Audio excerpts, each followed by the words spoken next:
Yes, even the pleasures are meaningless. Man, why am I going to keep reading this book? Even the pleasures are meaningless. In Ecclesiastes 2, verse 2, he says, laughter is madness. What does pleasure accomplish? Verse 3, I tried cheering myself with wine and embracing folly. Have you ever tried cheering yourself up with wine? If you only knew what people do in my profession, nothing against it. After a long day of work, all you have to look forward to is drinking and relaxing. The author of this book says, but that's meaningless. Ultimately, that is not what you need to do. Why? Because the mind is clouded. Yes, the mind is clouded.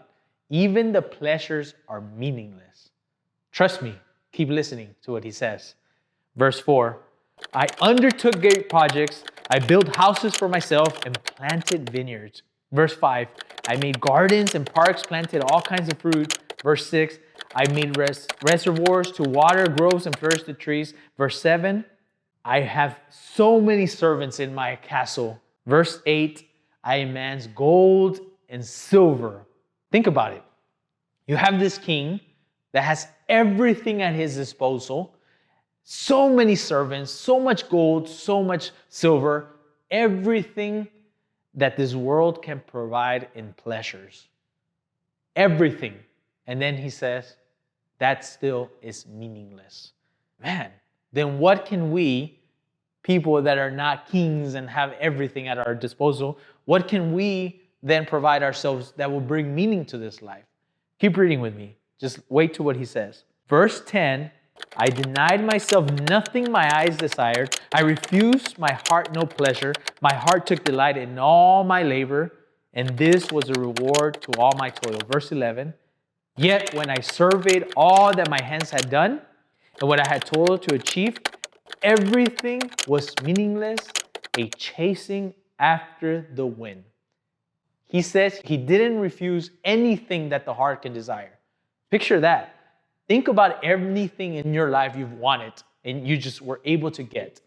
Picture everything you thought, man, maybe if I do that, even though it's not good. Yes, he is saying, I did everything that is good or bad under the sun and still brought no joy in my life.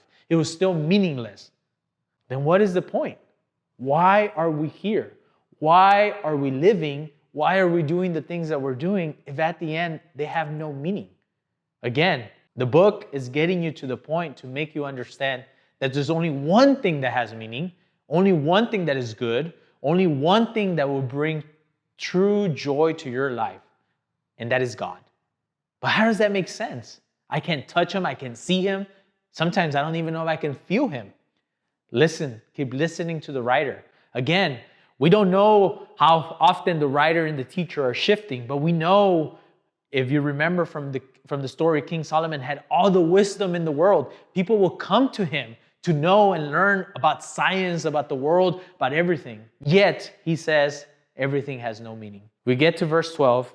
Then he says, Then I turned my thoughts to consider wisdom and also madness and folly. What more can king's successors do, and what has already been done?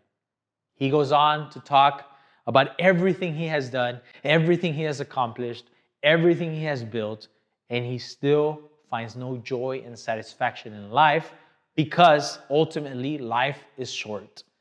Ultimately, life is short. And later on, we will see that he says, life is so short, yet God has put eternity in our heart.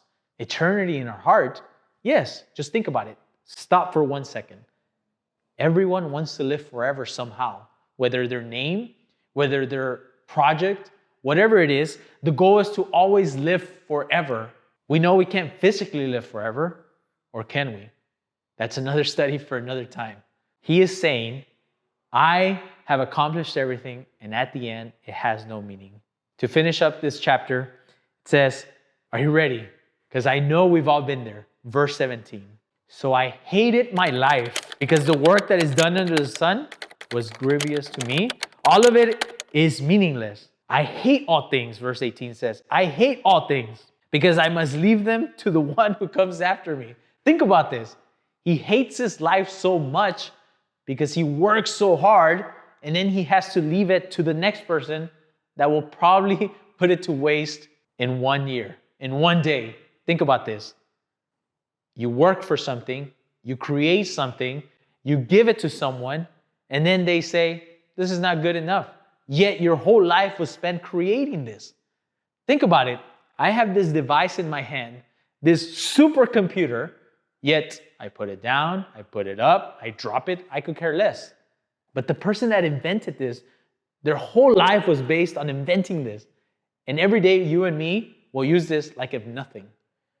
Again, I challenge you to keep taking this walk with me, keep learning more with me, but also what pleasure in your life has brought no meaning?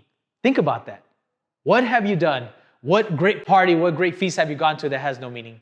Join me as we continue. Like us, subscribe, always. Remember, share, like, and subscribe so we can continue to bring more content. Once again, this is Street Nail Studios. My name is David Nyame.